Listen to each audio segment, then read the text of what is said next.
বিসমিল্লাহির রহমানির রহিম। আসসালামু আলাইকুম everyone, welcome to my channel. আজকে তৈরি করে দেখাবো ম্যাজিক মশলা, যেটা কিনা আমরা অনেক দাম দিয়ে কিনে থাকি।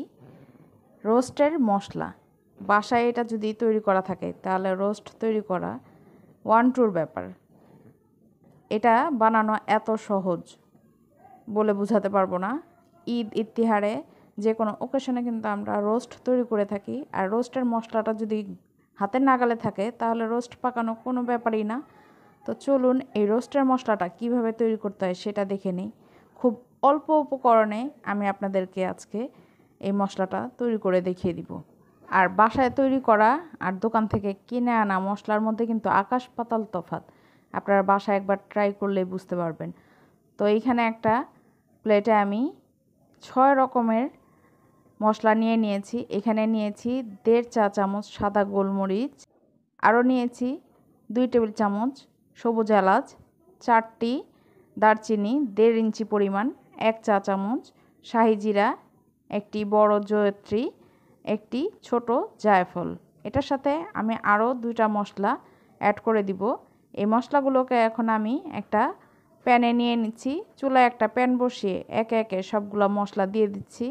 আমি দারচিনিগুলোকে একটু ছোট টুকরা করে নিয়েছি আর জায়ফলটাকে ভেঙে নিয়েছি, যাতে করে এটা ভাজতে সুবিধা হয় আর ব্লেন্ড করতে সুবিধা হয়।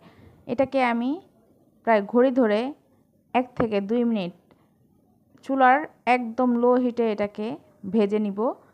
এটা অনেক সময় ধরে বা চুলার আঁচ বাড়িয়ে দিয়ে কিন্তু এটা ভাজা যাবে না, তাহলে কিন্তু এটা পুড়ে যাবে। আর পুরা জিনিস দিয়ে কিন্তু কখনো মশলা ভালো হয় না।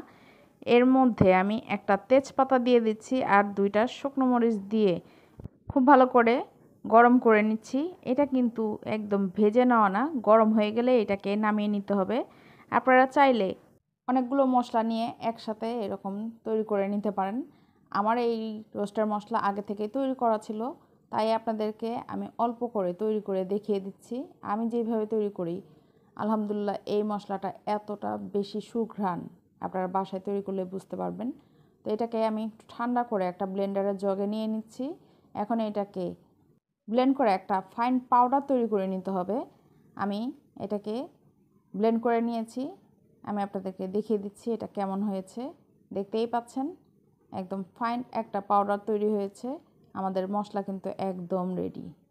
আর এটার ঢাকনাটা তোলার পরে কি যে সুন্দর একটা ঘ্রাণ বের হয়েছে, আপনার বাসায় তৈরি না করলে বুঝতে পারবেন না।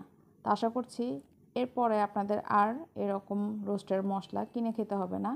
আপনারা যে কেউ এটা বাসায় তৈরি করে খেতে পারবেন। আর এটা কিন্তু একবার বানিয়ে এয়ারটাইট বক্সে ভরে 6 থেকে 7 মাস রেখে খেতে পারবেন। এটা 6 থেকে 7 মাস ভালো থাকবে, কোনো প্রবলেমই হবে না। তো আশা করছি আজকের রেসিপি সবার ভালো লাগবে। আর একটু হলেও এই রেসিপিটা আপনাদের উপকারে আসবে। উপকারে আসলে আমার চ্যানেলটিকে সাবস্ক্রাইব করে আমার সাথেই থাকবেন। আমার রেসিপি দেখে বাসায় মশলা তৈরি করে আপনারা রোস্ট তৈরি করে খাবেন আর আমার সাথে ছবি শেয়ার করবেন। তো আজ এই পর্যন্তই। সবাই ভালো থাকবেন, সুস্থ থাকবেন, আমার জন্য দোয়া করবেন। আল্লাহ হাফেজ।